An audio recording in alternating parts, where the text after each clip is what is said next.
Bueno, pues muy buenas tardes, tengan todos ustedes. Vamos a dar inicio la tarde-noche del día de hoy con la Cátedra Palincesto en el ciclo de la violencia, lo insólito y la historia en la narrativa mexicana contemporánea.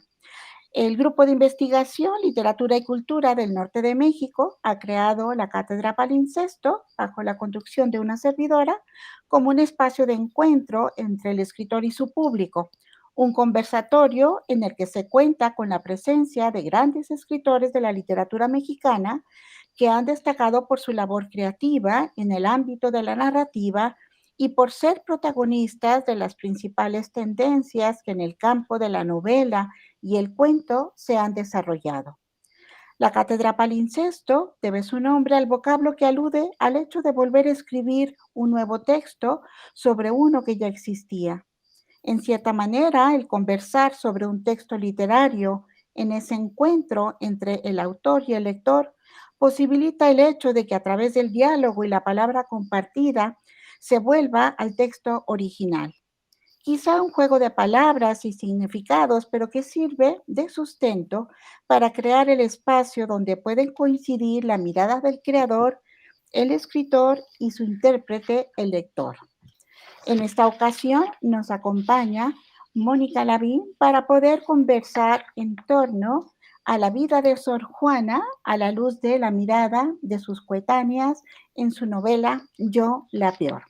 Seas bienvenida, Mónica, muchas gracias por abrirnos un espacio en tu agenda y poder dialogar contigo.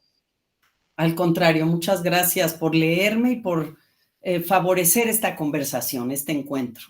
Gracias. Bueno, pues vamos a... ¿sí está Lucero aquí con nosotros? Sí, maestra, aquí estoy.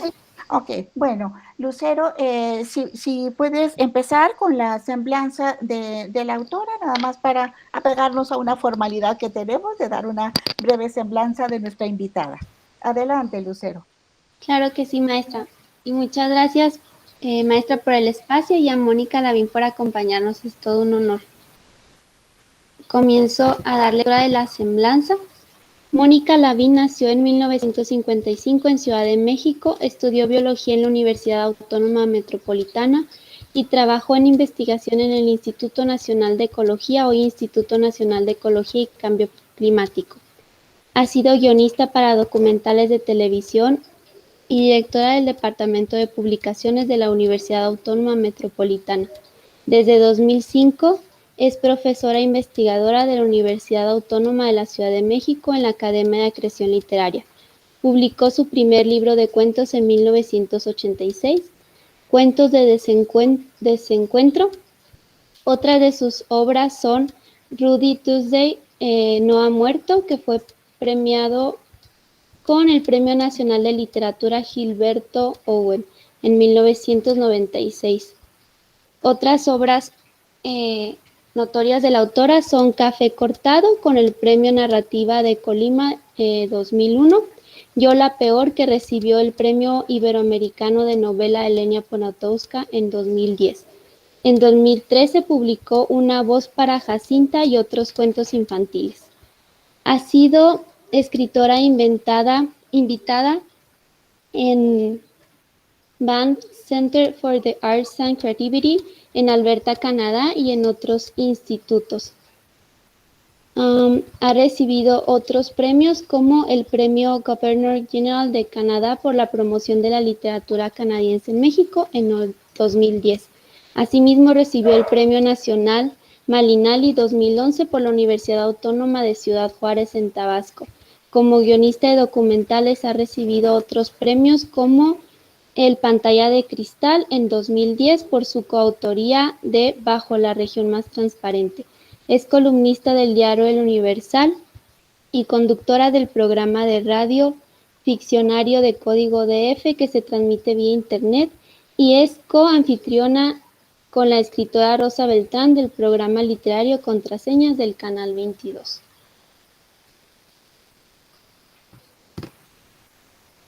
Eso es todo por mi parte, maestra. No te oímos. Yo no escucho. ¿Cómo no me escucharon? Bueno, A no, ti a sí. Mónica. A ti Mónica sí, tiene no. ya.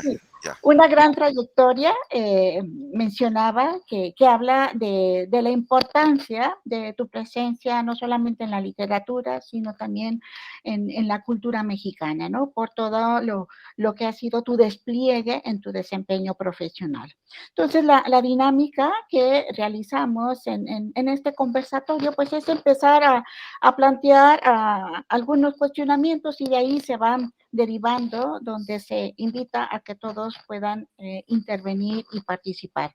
Muy en particular, tengo a una de mis alumnas de maestría que está haciendo una tesis sobre Sor Juana, entonces ella está muy entusiasmada para que ahorita va a preguntarte unas cosas. Entonces, para arrancar con este diálogo, yo creo que algo que puede abrir la puerta para esta conversación es que cuando estamos frente a esta novela de Yola Peor, indudablemente estamos ante un universo donde transitan la ficción histórica por un lado y por otro también lo que pudiéramos considerar la narrativa femenina, ¿no? Por ese protagonismo que no solamente es de la figura de Sor Juana, sino todo ese despliegue de las mujeres que son como una serie de constelaciones alrededor de la vida de la mujer en el ámbito colonial, ¿no? Entonces, si habláramos de cómo concibes esta hibridez genérica para poder fabular en torno al mundo de Sor Juana, entre lo que pudiéramos calificar de una novela histórica, una novela que a uno suele llamarle el boom de la nueva narrativa femenina. ¿Cuál fue tu punto de partida para darle ese enfoque? Ok. A mí es difícil que yo haga mi clasificación de mi propia obra. Lo que puedo hablar quizás es de mi estrategia para entrar al tema Sor Juana, sin saber que yo podía estar participando de una literatura femenina o feminista, sino porque la propia historia, la propia Sor Juana me pidió, es decir, cómo podía abordarla, ¿no? Que ese era mi gran reto. No quería hacer una novela biográfica en el sentido del recorrido de su vida, que también es Yola Peor, sino una novela que versara sobre todo de la posibilidad de concebir a Sor Juana en su tiempo y fue muy curioso porque al principio, cuando dije voy a escribir una novela sobre Sor Juana, y mi pregunta principal era, porque yo creo que uno escribe o un cuento o una novela alrededor de una pregunta, un poco como la parte científica de la que hablaban cuando leyeron mi currículum, que hace mucho que no oía, que trabajé en el Instituto de Ecología. También me gustó volver a tocar ese pasado. Yo creo que una novela es un manojo de preguntas, pero siempre hay una principal, y mi pregunta principal es, ¿de veras cuando escribió Yola Peor del mundo, que en realidad es la frase, guardó silencio? O sea, ¿es posible que alguien inteligente, talentoso, muy inquieto respecto a las ideas de su tiempo, porque para mí Sor Juana es una mujer renacentista, ¿no? ¿Puede uno callarse? ¿Puede uno de verdad un poco morirse? Y ante esa pregunta dije, ¿cómo voy a respondérmela o aproximarme a un tipo de respuesta? Porque sin duda la literatura no da una respuesta, sino da construyes un mundo de ficción, sobre todo en el caso de la novela de corte histórico, que tiene que ver con lo posible, lo que pudo haber sucedido, dado que las emociones no están documentadas, ni muchísimos rincones de los momentos de decisiones, de la relación entre los personajes. Y la clave me la dio, y yo digo que para esta novela ese fue el momento de inspiración. Cuando estaba pensando que quiero responderme esto, ya había leído información sobre Sor Juana, que nunca se acaba, ¿no? Es inagotable, hay muchísimo, hay un caudal de posibilidades, además que se siguen refrescando todo el tiempo. de repente algo que leemos muchas veces hasta en prepa o leemos un fragmento de la respuesta a Sor Filotea, de repente dije, esa es la clave. Sor Filotea es hombre, es Fernández de Santa Cruz. Para hablarle a Sor Juana eligió ser Sor Filotea. Yo creo que si él eligió hablarle a Sor Juana desde esa voz, que bueno, era un juego del barroco y se usaba mucho, yo me voy a acercar a Sor Juana a través de las mujeres reales, las que sabemos que sí la rodearon y las que probablemente las rodearon, aunque no aparecen en los textos oficiales o en la documentación. Y esa fue mi clave para poder construir ese mundo de miradas que además me hacía mucho más atractivo el abordar la aventura de la novela, porque me iba a permitir muchas circunstancias, o sea, no nada más la que tuvo Sor Juana en vida, ¿no? Siendo una criolla con tales posibilidades, viviendo en 3 ámbitos prácticamente, ¿no? En Nepantla, Panuayan y luego viniendo a la Ciudad de México y alrededor de la corte y finalmente en el convento. ¿Cómo hacer para entender su excepcionalidad como mujer de su tiempo? Porque creo que es excepcional como persona, como no nada más como mujer de su tiempo, sino es una figura que descolla igual que muchos digamos, como Sigüenza y Góngora y mucho más arriba de Sigüenza y Góngora, aunque Sigüenza y Góngora era este personaje que también tanto era matemático como geógrafo, cartógrafo, también escribía, o sea, este espíritu renacentista. Y pensé que esta posibilidad de compararla o verla a través de la experiencia de ser mujer en el siglo XVII, ser mujer en el siglo XVII es cómo veían esas mujeres desde su circunstancia a la propia Sor Juana. Entonces me daba la posibilidad de tener un tapiz muy amplio de las mujeres en el siglo XVII. Y quizás es ahí donde entro a lo que tú nombraste, Mónica, de una narrativa que tenía que ver con lo femenino, pero en realidad era porque me parecía que estaba la clave en el asunto Fernández de Santa Cruz. Curiosamente, yo antes de escribir Yo la Peor, porque Yo la Peor es un parteaguas en mi trayectoria. Digamos que me ganó muchos más lectores de los que yo había tenido. Fue un fenómeno de lo que no había ocurrido con otros libros, reediciones diversas, lectura de jóvenes. Para mí fue una sorpresa muy grande, pero me dio una libertad que yo no me había concedido y que tiene que ver con el terreno. A lo mejor ya estoy contestando otra cosa, Mónica, pero me invita a tu pregunta. No, adelante. Yo antes de escribir esta novela tenía mucho cuidado de no ser identificada, y debe ser por la generación a la que pertenezco, de no ser identificada como una mujer que escribe sobre mujeres, nada, que solo puede escribir sobre mujeres y que solo le interesa el universo femenino. Porque me parece que el escritor y escritora siempre somos mucho más allá de eso. Entonces yo me cuidaba de que mis temas no siempre, por ejemplo, Café Cortado es una novela dura y sobre todo el mundo del café es más un mundo de hombres en el Soconusco, pero Yo la Peor me dio la inmensa libertad de meterme en el pellejo de muchísimas mujeres del siglo XVII y cambió a partir de ahí mi manera de ser mucho más libre, de manera que mi novela más reciente se llama Todo sobre nosotras. Es un mundo de mujeres contemporáneas. Y a mí lo que se me hace muy interesante es cómo en la parte final, donde hablas de lo complejo que fue escribir la novela y que querías meterte a través de la mirada de Sor Juana, yo siento que de alguna manera te sumerges en el ser humano que fue, y eso es lo rico, ¿no? Porque como que siempre está la décima musa, ¿no? Esa figura icónica o esa figura que luego también la historia canónica ha elevado casi a epítome de la santidad o mártir y demás, y aquí es una figura terrenal.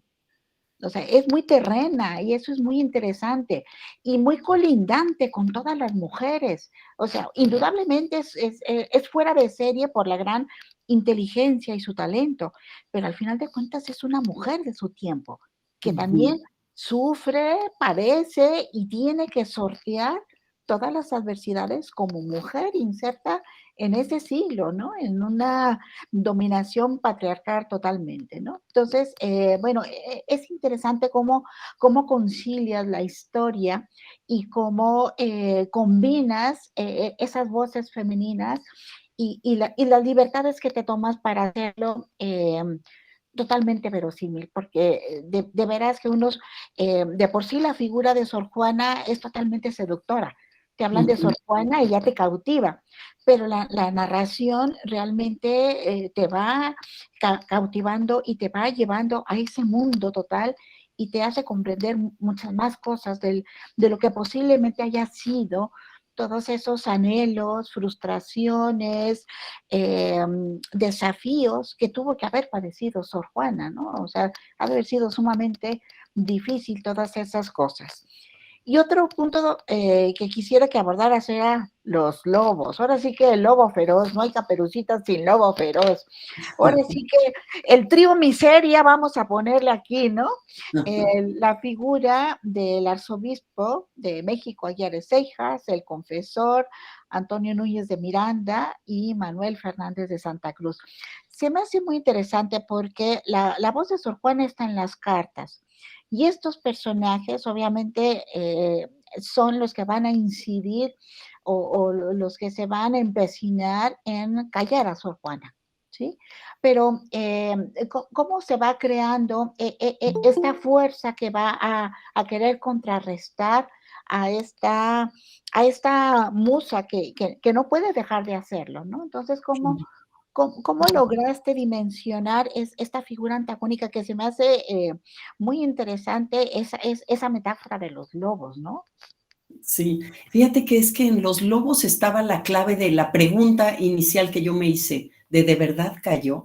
Guardó silencio, y entonces entendí, dado que los enigmas de la Casa del Placer no, digamos, no circularon en vida de Sor Juana, pero fueron escritos en vida de Sor Juana y ahí hay complicidades, ahí hay complicidades femeninas otra vez, por eso era inevitable también el utilizar la estrategia de la mirada de las mujeres para hacer esta especie de lo que ahora llaman sororidad, ¿no?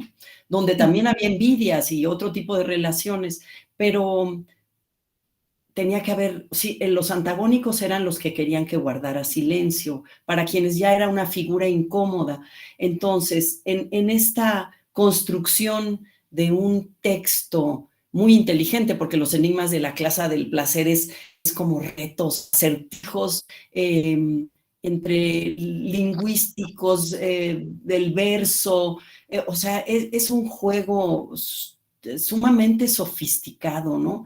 De lo que se hacía con la retórica y con todos los usos en aquellos tiempos, y me parecía que ese plan era una carta de supervivencia, es decir, estamos tejiendo un plan que va a demostrar que no hay nada ya que nos pueda callar, ¿no? Que nada nos va a silenciar. Era la rebeldía, porque a mí siempre me ha gustado, yo sé que es muy polémico si hay una Sor Juana, como tú decías, una Sor Juana mártir, una Sor Juana que realmente se desprendió de todo, o una Sor Juana rebelde más en los ojos de Octavio Paz. Y a mí me gusta la Sor Juana rebelde porque, bueno, a mí me gusta el espíritu rebelde y creo que además la novela, la literatura tiene que tener un espíritu de rebeldía en el sentido de despeinar las cosas, de mirar debajo de lo posible. Entonces, dada la información que encontré, esto de que Aguiar y Seijas no miraba a las mujeres a los ojos, porque esta es una información que encontré, me pareció así como escalofriante, porque a Sor Juana le había ido bien antes de Aguiar y Seijas, a pesar de Núñez de Miranda, pero bueno, Aguiar y Seijas era el arzobispo, ¿no? Y este era un hombre tan complicado, porque yo creo que cada uno de ellos son personajes fascinantes y complejos,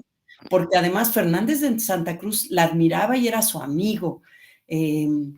Cómo se van las cosas de las manos y cómo hay un poder, porque también es una novela que tiene que ver con el poder, ¿no? El poder porque también Sor Juana necesitó del poder para hacer respetada, publicada en España y circular por todo el reino.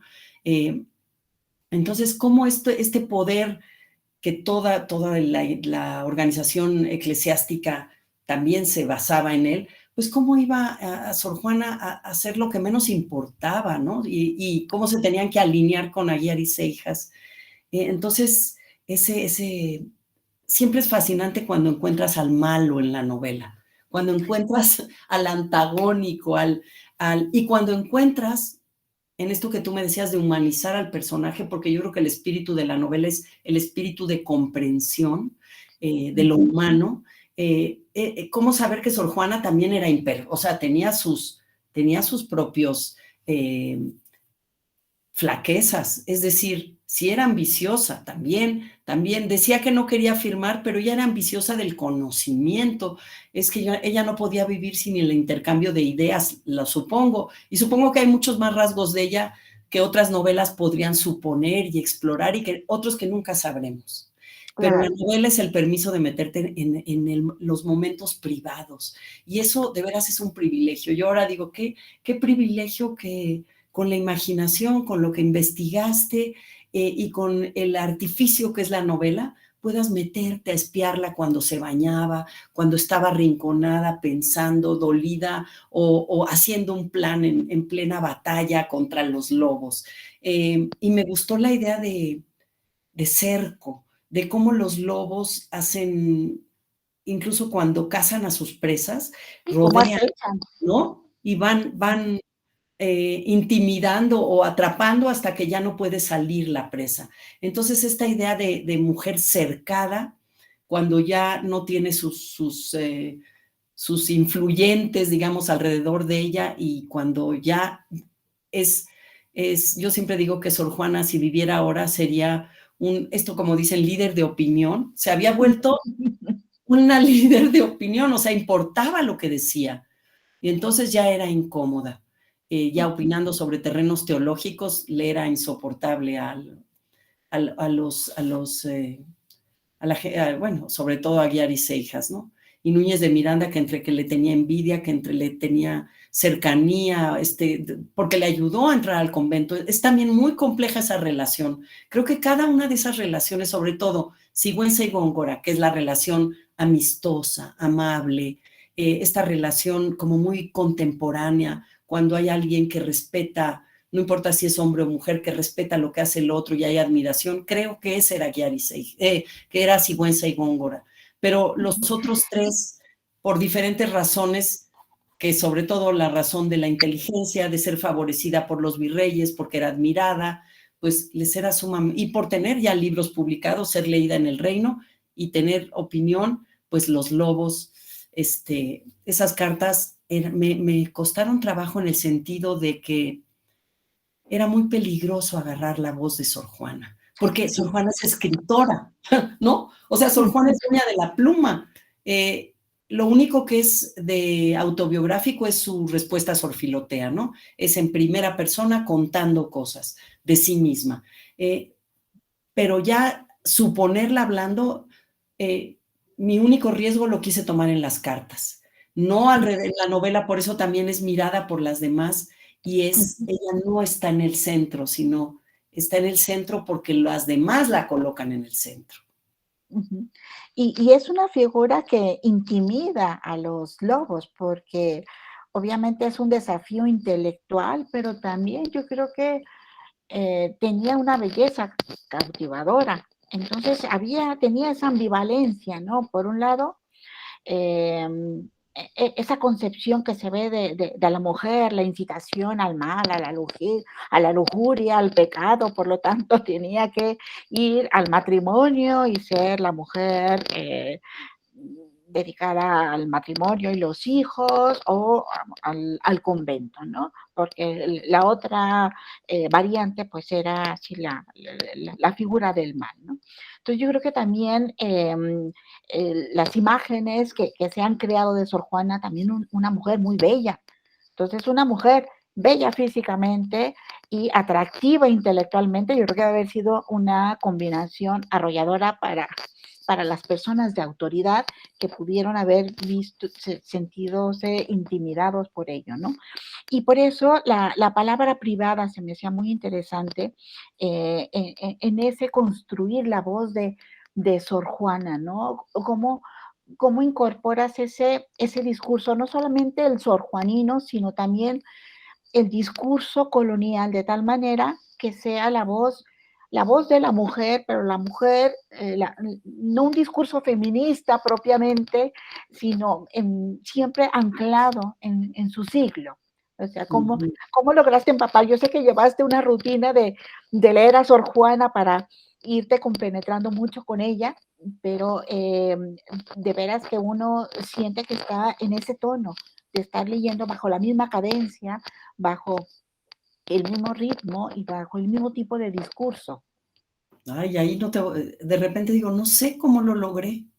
O sea, no sé cuáles fueron los ingredientes. Yo creo que es una especie de vida paralela que empieza uno a tener cuando escribe una novela, y una novela que te ha tomado informarte, leer. Sabes que yo no sabía mucho del siglo XVII, es más, sabía muy poco del siglo que le tocó a Sor Juana. Leer sobre ese siglo, libros del Colegio de México, bueno, lo de Rubial, o sea, tantas cosas, me fue llenando de una fascinación por la época, de la cual todavía tenemos, digo, uno camina en la Ciudad de México y se topa con muchos elementos de aquel siglo, pero todo este material de verdad que me facilitó ese viaje a la época, y cuando uno está escribiendo, uno está instalado en esa escenografía, en ese andamiaje de atmósferas. A mí siempre me importan mucho las atmósferas, el andamiaje de las atmósferas, y quizás el vocabulario, porque yo nunca quise que fuera una novela que sonara a escrita en el siglo XVII, porque no, soy una escritora del siglo XX, XXI, y escribo pensando en lectores del siglo XXI. Sin embargo, todo el vocabulario alrededor de nombrar elementos de la vida cotidiana, desde la jofaina, o lo que comían, o sea, todo este tipo de vocabulario yo creo que me ayudaba a estar en ese tiempo, y creo que algo que todos los escritores apreciamos mucho es cuando encontramos el tono de la novela. Es como si encontráramos un código, el código para entrar en ese mundo ficcional. Y las jornadas de trabajo hacen que vayas entrando más y que te vaya perteneciendo más, y que tú le pertenezcas más a ese mundo realmente de palabras.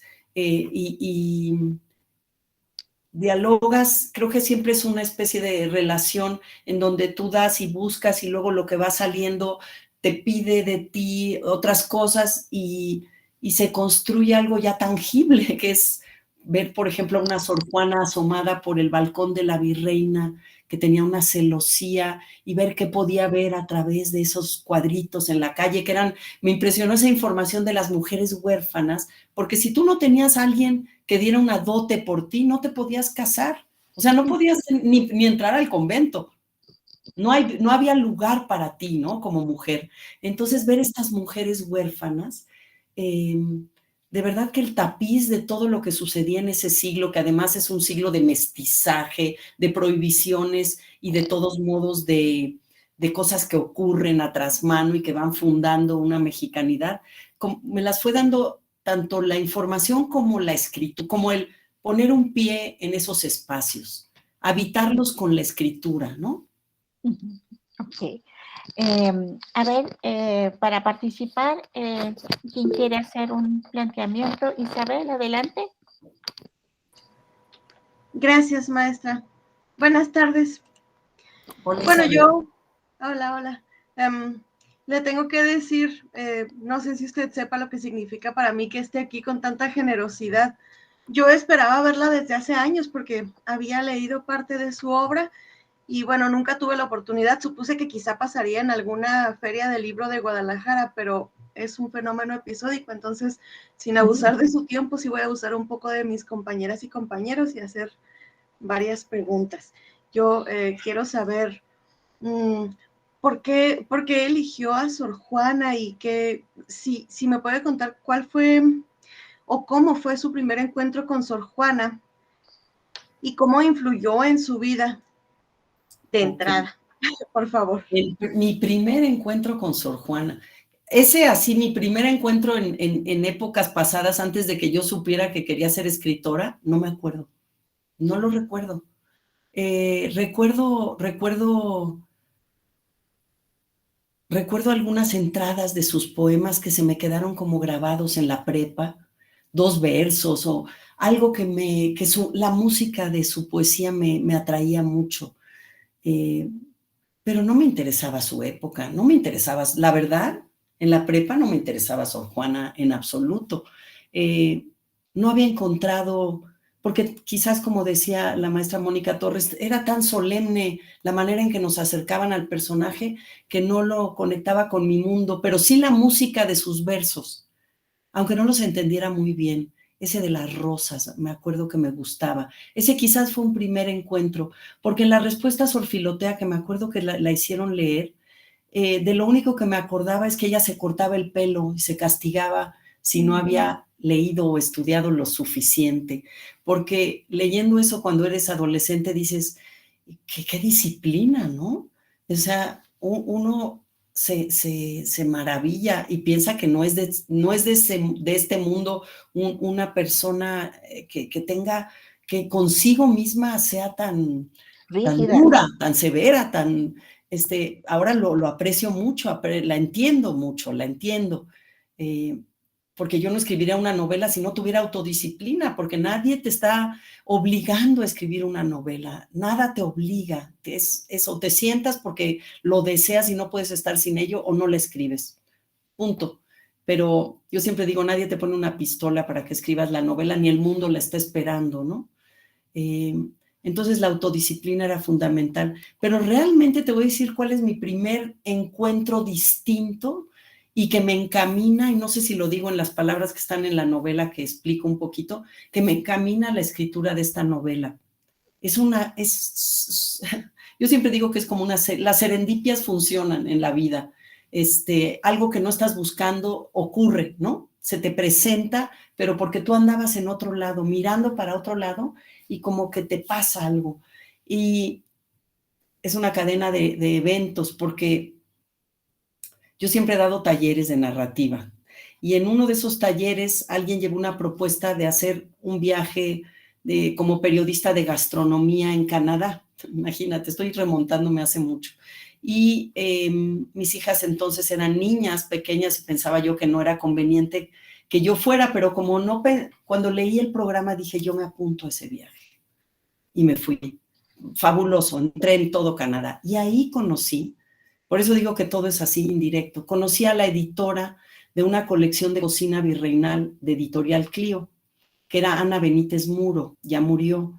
Y Ana Benítez sabía muchísimo de gastronomía y estaba muy metida en esta colección de cocina virreinal. Y cuando acabó aquel viaje, en donde comíamos y escribíamos artículos a bordo de un tren, pude construir una amistad y una cercanía con ella. Y cuando regresamos, sin que hubiéramos nunca hablado de Sor Juana, me dijo, fíjate que voy a adaptar el recetario de Sor Juana, que se atribuye a Sor Juana, que se encontró, es la copia facsimilar que tiene un señor Cortina, y yo la voy a adaptar para que se pueda cocinar en tiempos contemporáneos, y necesito un ensayo o sea, todo un estudio que justifique o que explique el porqué de estas recetas.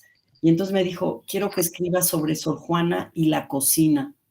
Entonces fue mi primer, quizás esa clave que dice Mónica, la maestra Torres, que es verla de frente como persona, porque cuando te dicen la cocina es lo más cotidiano, sensorial, tiene que ver con tus orígenes familiares, con lo que has aprendido del ritual de mesa, con lo que se cocina en una época. Bueno, resulta que por vía de ese recetario me puse a leer sobre Sor Juana para tratar de armar algo que tuviera sentido para el recetario, que es cómo fue la infancia y qué pudo haber probado. Y ahí vi que sus abuelos eran andaluces. Yo tuve un abuelo andaluz, y entonces sentí como mucha empatía con el abuelo andaluz, y sabía yo que mi abuelo cocinaba conejo, y pensé que en Amecameca por ahí vas y te dan conejo de comer, y entonces empecé a entender, a suponer, porque uno no está sentado con ella para platicar en la sobremesa, qué pudo haber comido en su mesa de infancia, en su mesa de palaciega y la mesa conventual, y por qué el recetario tiene ciertas recetas dulces abundantes, porque las saladas, por qué son tan barrocas y cómo son tan mexicanas también ya. Ya hay un sello de la mezcla, y hay otras de origen marcadamente español y mucho más españolas, que claro, traen lo árabe ahí, ¿no? Bueno, eso fue lo que me fascinó, porque entré por la vía de la cercanía, no por estar analizando sus poemas, sino la persona Sor Juana, la persona que comía, la persona que a lo mejor tenía que participar de las actividades comunitarias en la cocina del convento.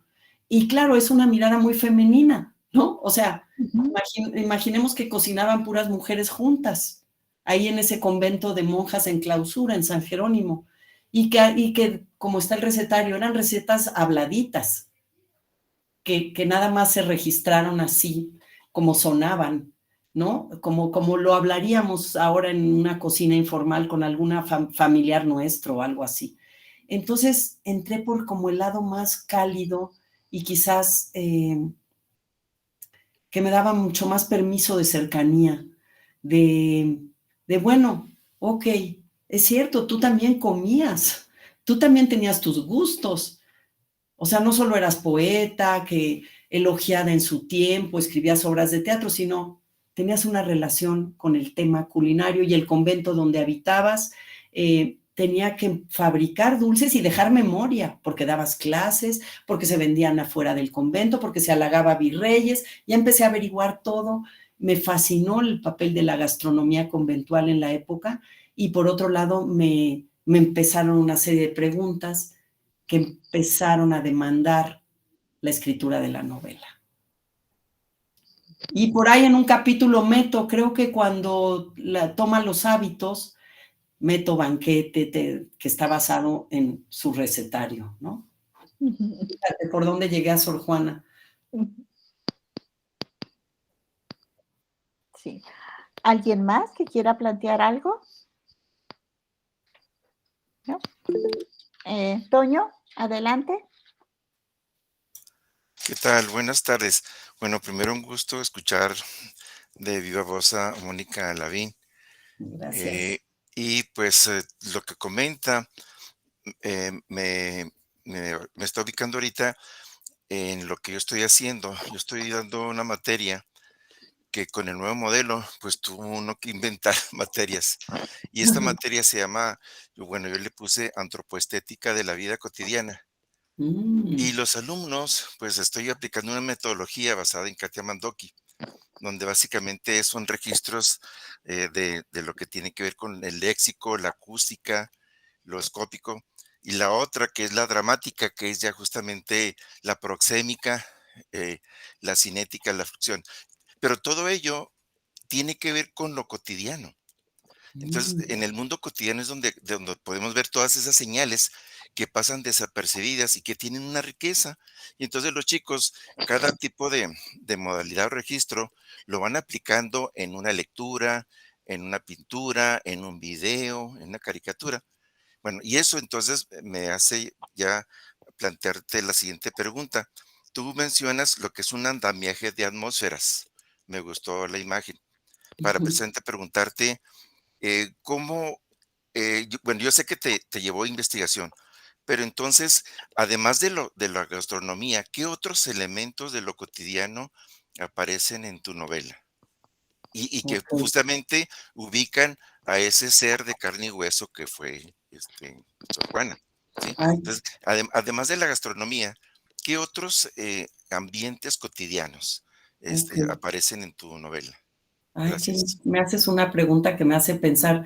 Oye, qué interesante lo que estás haciendo con tus alumnos, me gustó mucho.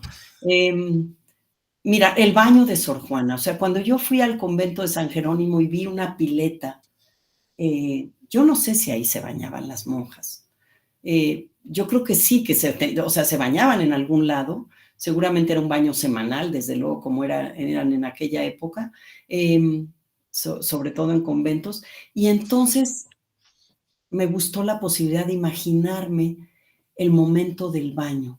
Como ella tenía la esclava Juana de San José que le había regalado su madre y tenía otras gentes a su servicio, quise hacer esta escena del desvestirse. Incluso me acuerdo que entré en un dilema de algo cotidiano, que era, ¿cómo es la ropa interior de las monjas del siglo XVII? ¿No? ¿Cómo era? ¿De qué estaba hecho el calzón? Sí, o sea, preguntas de verdad que tienen que ver con el closet de alguien, ¿no? O sea, el closet, o sea, ya sabemos el hábito está en las imágenes, está consignado en la literatura, el gran medallón, pero lo de adentro, y el baño me obligaba a averiguar, a imaginar, y además me daba la posibilidad de la desnudez. La desnudez nos vulnera, ¿no? O por lo menos nos exhibe sin nada.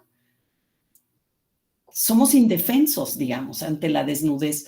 Entonces me gustaba esa indefensión de Sor Juana bañándose para ligarlo con la llegada de la noticia de que se había muerto Leonor Carreto.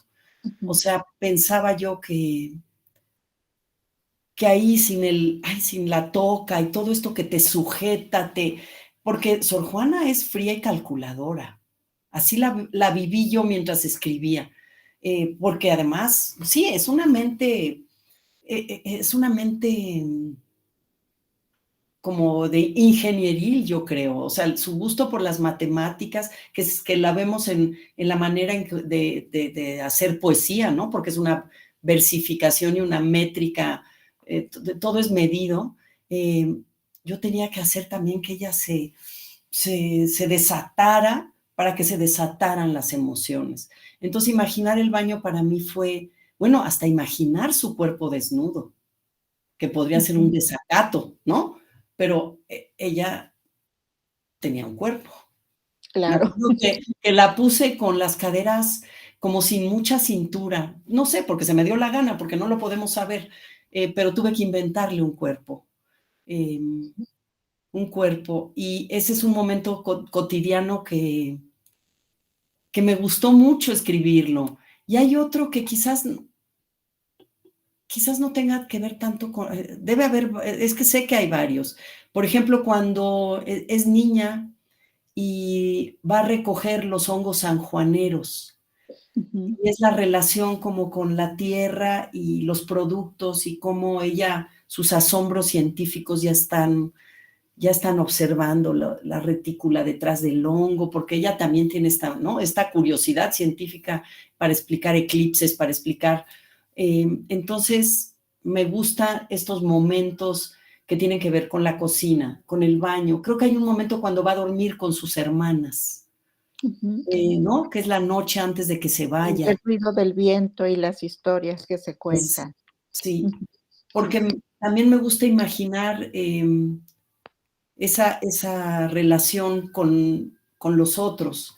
Y ese momento de dormir me parece que es también un momento con su ritual. Me interesan mucho los rituales cotidianos, los cotidianos. Y entonces los de mesa, los de cama, los de baño, quizás ahí se miran de manera más clara. Sí. O su presentación en la corte, ¿no? Todo el sarao, Sí. todo el ritual de su presentación en sociedad y cómo se desenvuelve. Sí. Y otra parte que me gustó mucho construir, pero estoy pensando si tiene que ver con lo cotidiano, pero que es cuando cuando tuve que averiguar cómo entraba a la Ciudad de México, es decir, cómo pudo haber venido en aquella época desde Amecameca a la Ciudad de México. Y bueno, sí tenía que ser navegando por Chalco, por canales. Y fue tan emocionante para mí escribiendo, por eso es lo que decía de que la escritura me transportaba.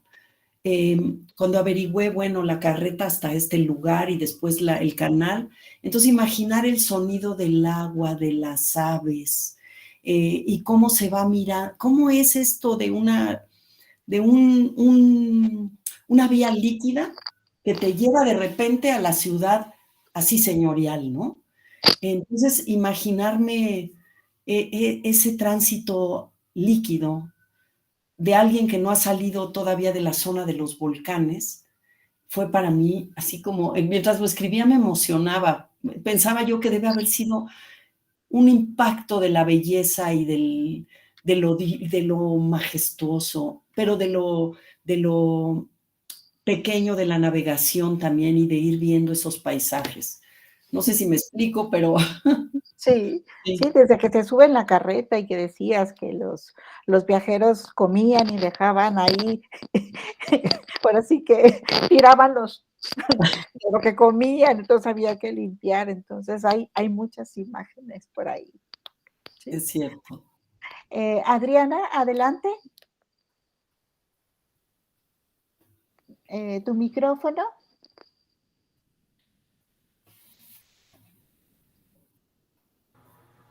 Buenas tardes.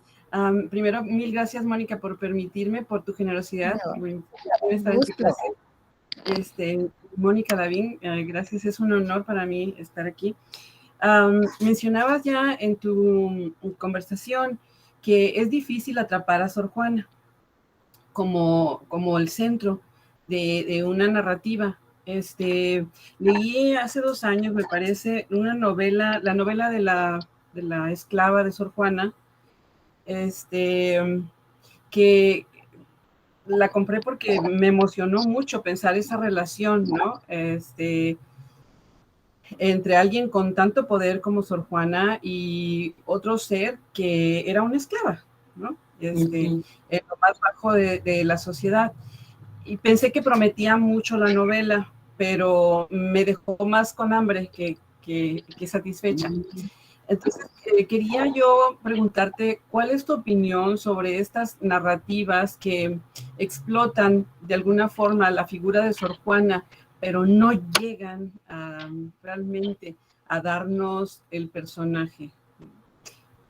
Y lo otro es, si en tu novela exploras esas relaciones de poder dentro del convento, dentro de la vida de Sor Juana, ¿no? Entre las monjas, sus superioras, y otras mujeres que están por abajo. Sí. Sor Cecilia. Sor Cecilia, sí, Sor Cecilia, la monja envidiosa, para mí fue ese personaje maravilloso porque obviamente en los conventos las mujeres sí estaban alfabetizadas, no las esclavas. Por eso quizás es un acierto de la esclava, de esa novela de la esclava de Sor Juana, Yara se llama, ¿no? La esclava negra de Sí. Sor Juana, creo que se llama, de Nacho. Es un acierto que lo que aprendes a escribir. A mí eso es lo que me gusta de esa novela, que finalmente la escritura, alfabetizarte, te da un espacio de libertad, ¿no? Te permite la duda, el cuestionamiento, etcétera, ¿no? De lo poco que podía pasar de todos modos en aquella época y menos para una esclava. Pero sí me interesaba mucho que hubiera una Sor Cecilia que también escribiera y que realmente ahí digamos que Sor Juana no estaba ella estaba para el exterior, no para darles taller a sus monjas, ¿no? A sus colegas, porque no hay nunca una referencia, siempre es lo que el exterior le pedía y cómo tenía que estar a bien. Ella misma dice que se dedica a hacer poemas de ocasión y que no es lo que le gusta.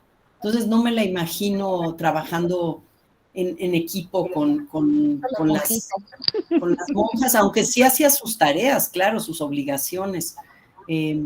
Por lo menos es lo que se ve, pero lo demás es mera especulación. Entonces, las novelas por ejemplo, novelas y hasta la serie de televisión que hubo en el Canal 22, ¿no? Que luego la subieron a Netflix sobre Sor Juana. Sí. Esa serie, pero yo entiendo que cada quien tiene que cada apropiación de Sor Juana permite las licencias dramáticas que se necesiten. Pero, por ejemplo, a mí no sé por qué siempre me ha molestado que se explote la parte lésbica. Que sea ese el eje de lo que se hace, de lo que, como si esa fuera la parte que hay que ver de Sor Juana, ¿no? La relación con la virreina, pero a mí me interesaba mucho esa relación, pero pensándola como dos mujeres la misma edad, con intereses, una con una posibilidad de traer el mundo de afuera al convento y de llevar a Sor Juana afuera también, como le propone incluso llevársela a España, pero no pensando, quién sabe si había un amorío entre ellas. Nada lo indica tampoco. O sea, yo no me quería ir por ahí, porque me parece que de repente eso se explota como escandalizadoramente, que tampoco debiera ser. Que había relaciones lésbicas en el convento, claro que las había. De hecho, yo trabajo, hago que haya, desde luego, seguro, era parte de lo que ocurría, como ocurre en los conventos, pues mucho más. Pero a mí me gusta ser respetuosa de la información, pero ese es o sea, me gusta serle fiel a lo documentado y más bien explorar la parte que no ha sido visibilizada y más bien dedicarme a desentrañar como al personaje y a los personajes, más que girar. Por ejemplo, la de la esclava de Sor Juana le inventa otro origen a la esclava, ¿no? La sitúa entre los cimarrones de Veracruz. Esa es una licencia que se toma el autor, porque en realidad Juana de San José está en el testamento del abuelo, es parte de las familias que trabajaban como esclavos en Panuayan, en la hacienda que alquilaba el abuelo. Entonces, ese tipo de licencias, de repente digo, bueno, se valen, pero yo cuando escribo no me gusta trastornar de esa manera lo ya documentado. Sí. Entonces, ¿qué otras novelas? Ha habido otro del beso de la virreina, Adriana, pero esa no la leí. Entonces no te puedo dar una opinión. Muchas gracias. Ok. Isabel, adelante. Gracias. Maestra, perdón que insista, pero yo quiero saber sobre esta libertad que daban las letras y precisamente cómo la utilizó Sor Juana, ¿no? Que finalmente se volvió también su hoguera, como en algún momento dijo. Pero abordar esta libertad a través de la novela, supongo que debe haber impactado su vida, ¿no? Además de lo que ha comentado de, pues no, digamos, encorsetarse en esta escritura de mujeres que escriben esta perspectiva de mujeres para mujeres, o es decir, ponerle esta clasificación así, etiqueta, mujer, ¿no? O feminismo, o tal cual. Pero en un sentido más amplio o más profundo, no sé cuál será la palabra indicada, yo quiero saber cómo ha impactado su vida, incluir a Sor Juana, es decir, como este cruce que se hace, ¿no? Porque ambas son escritoras y el abordaje ha sido maravilloso. La verdad es que yo pues nunca he leído algo parecido. Supongo que este acceso a muchos lectores y esto que haya atrapado a varios públicos es porque la democratizó de alguna manera, la hizo para todos y para todas.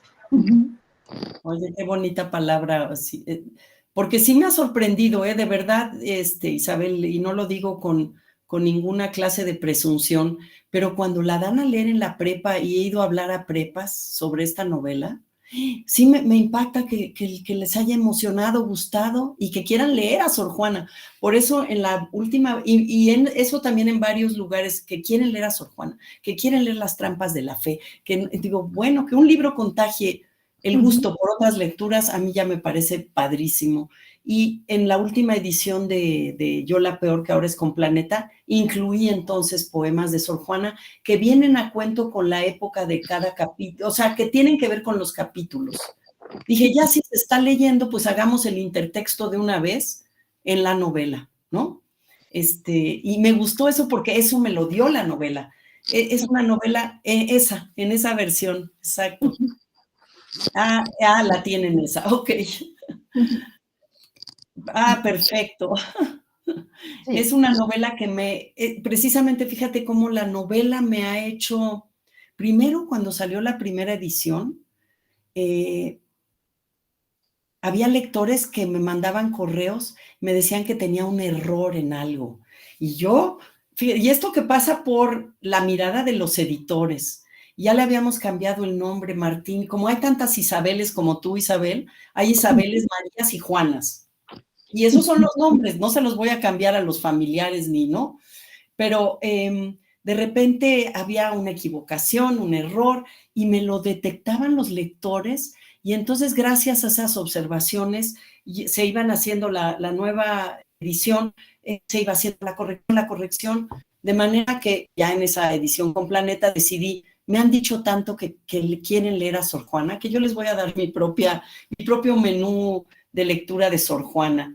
Y de hecho ahora me pidió Planeta, y ya se publicó, no lo tengo aquí a la mano, una selección de textos de Sor Juana para una edición que va a estar en las preparatorias, le pusimos por nombre Finjamos que soy feliz, que es un verso de Sor Juana. Triste pensamiento un rato. Ay, como a mí me encantan esos dos versos.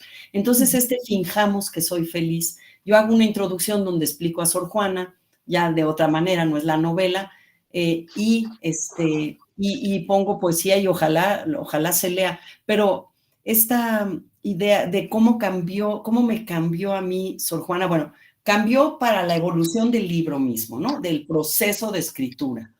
Y para saber que aunque yo ya, fíjate, la primera edición es de 2009, que aunque yo ya esté 12 años despegada de ese momento que ahorita que les cuento, pues me devuelven a cuando yo estaba batallando con el texto y oía música barroca de la época, que eso me ayudaba a entonar como una cadencia.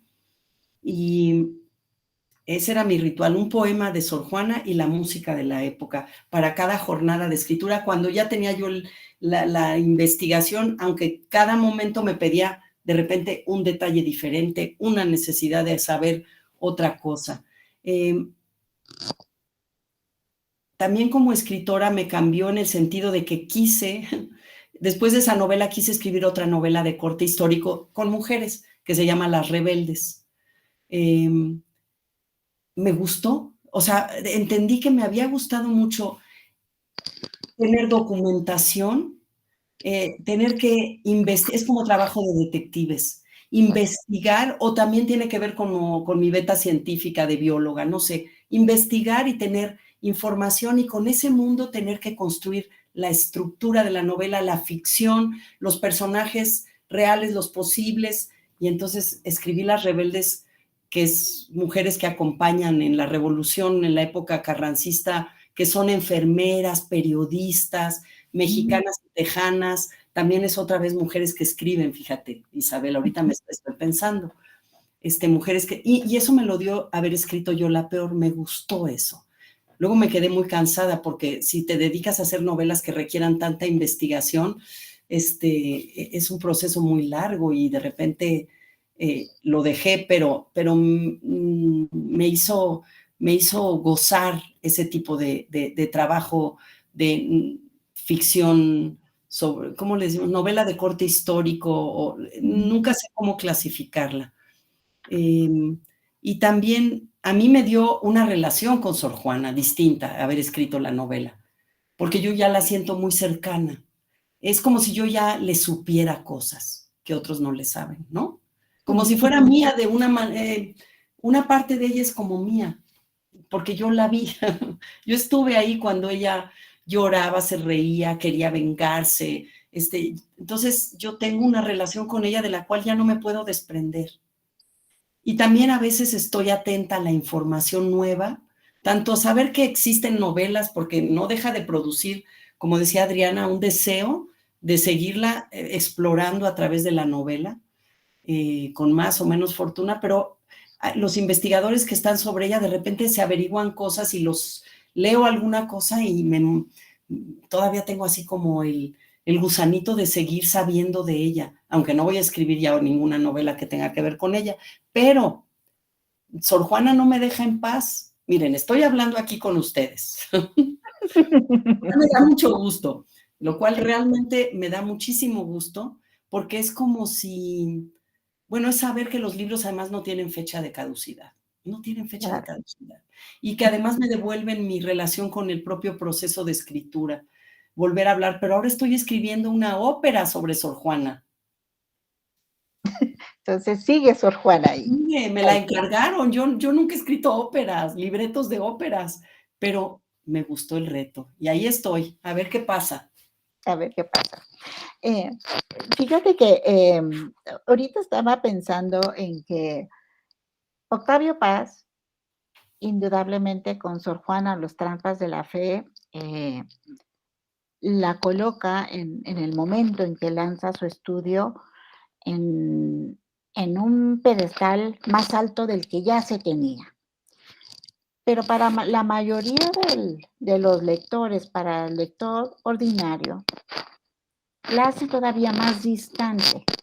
Ujú. Que me perdone Octavio Paz, pero creo que Octavio Paz peca de petulancia intelectual al estudiar a una Sor Juana de un gran talento.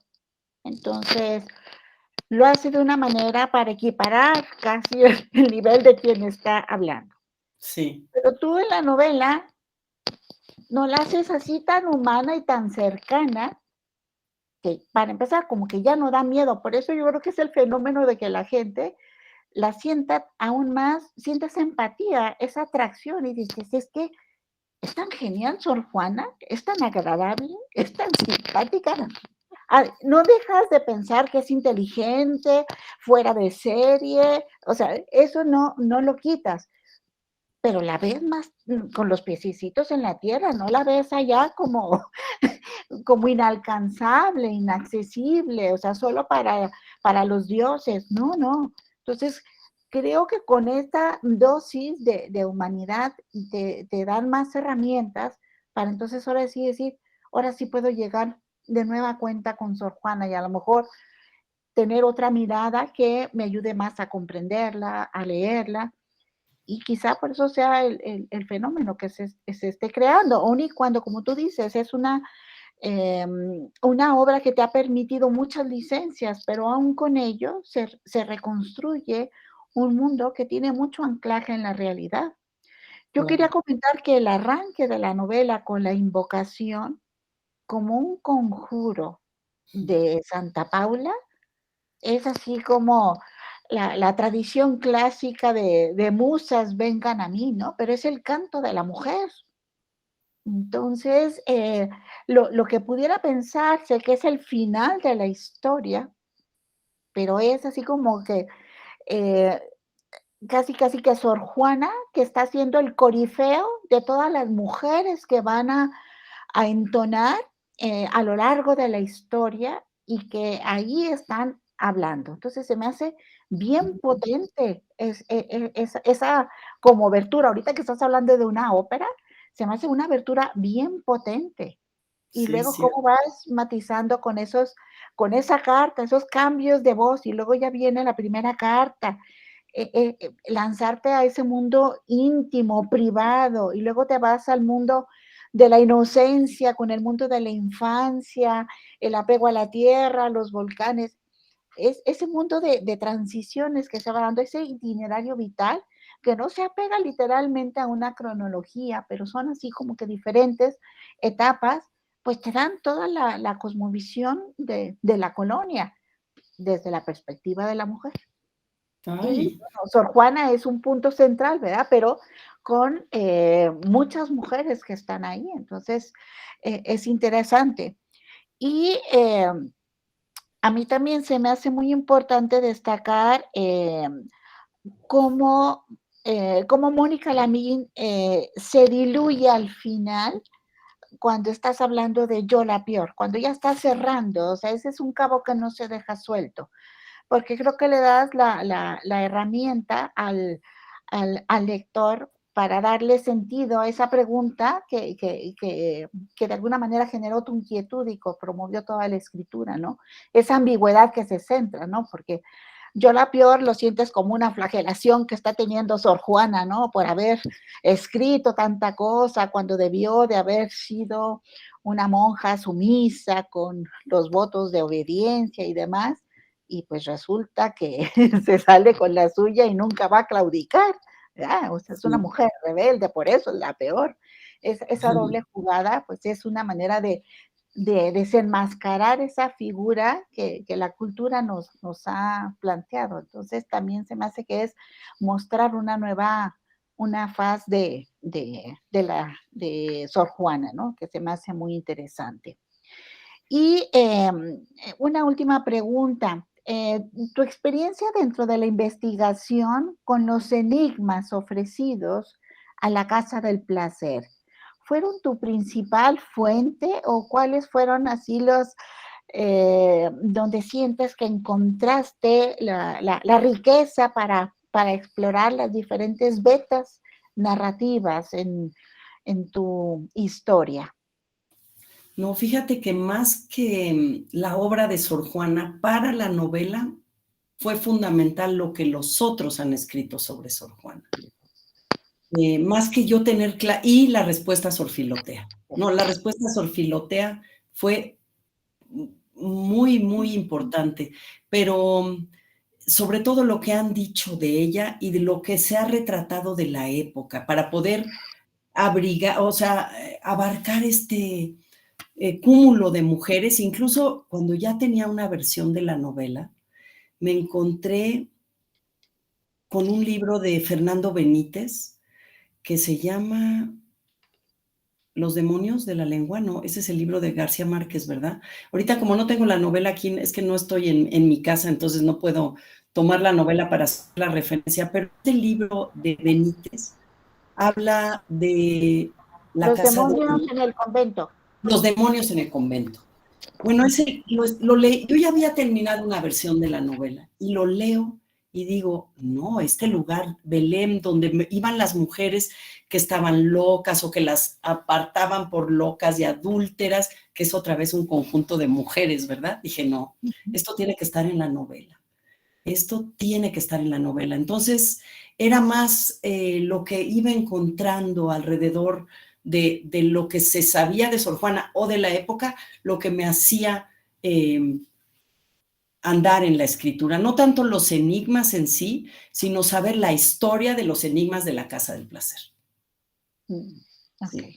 Porque incluso yo temía, porque es muy prudente la pregunta que me haces, yo temía que si yo me ponía a estudiar, investigar la obra, mi novela ya no iba a ser la novela de la persona Sor Juana.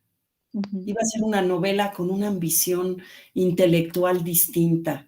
Y yo no quería que fuera, y no tengo la capacidad. O sea, yo sé que Dolores, la maestra Dolores, y ahorita que todos se me están olvidando los nombres, es esta maestra muy brillante que da un curso entero sobre Primero Sueño. Se lleva un semestre en la UNAM para ver Primero Sueño.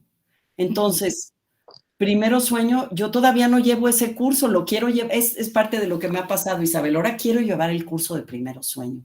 Ahora sí quiero saber mucho de la poesía de Sor Juana desde los especialistas, ¿no? Desde los especialistas en la obra.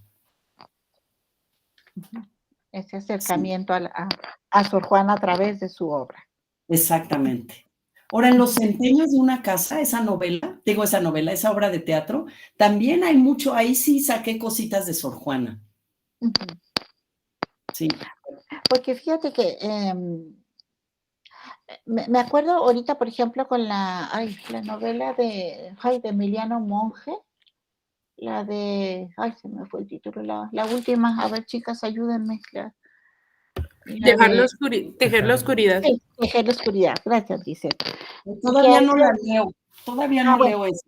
Sí, pero es una novela donde maneja mucho elementos de intertextualidad y de repente hay pasajes algunas líneas del Popol Vuh, del Chilambalam, de los cronistas, y yo en algún momento tenía ese prejuicio cuando empecé y que vi la carta de Sor Juana, pues yo caí en el juego, ¿verdad? Pues es que es la carta de Sor Juana.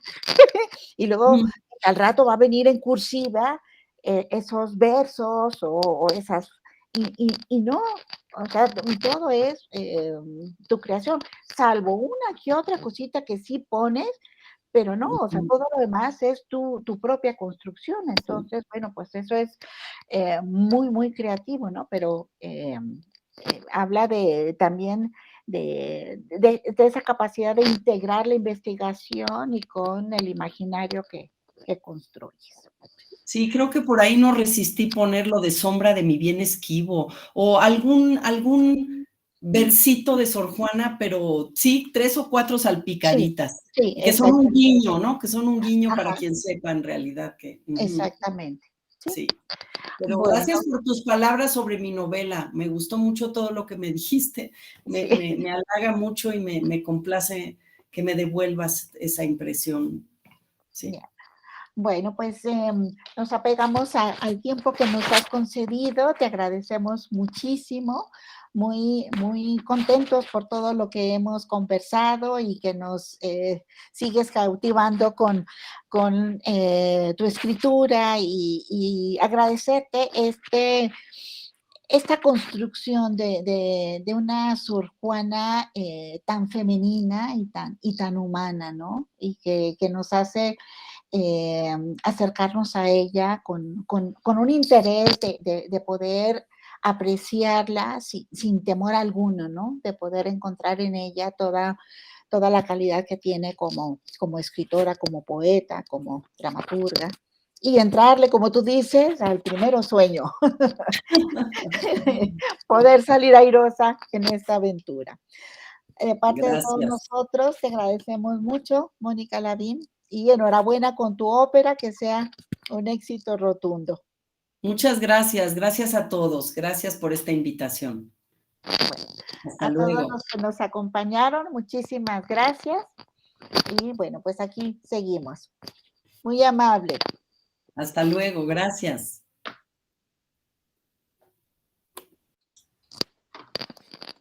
Y gracias a ti también, Mónica.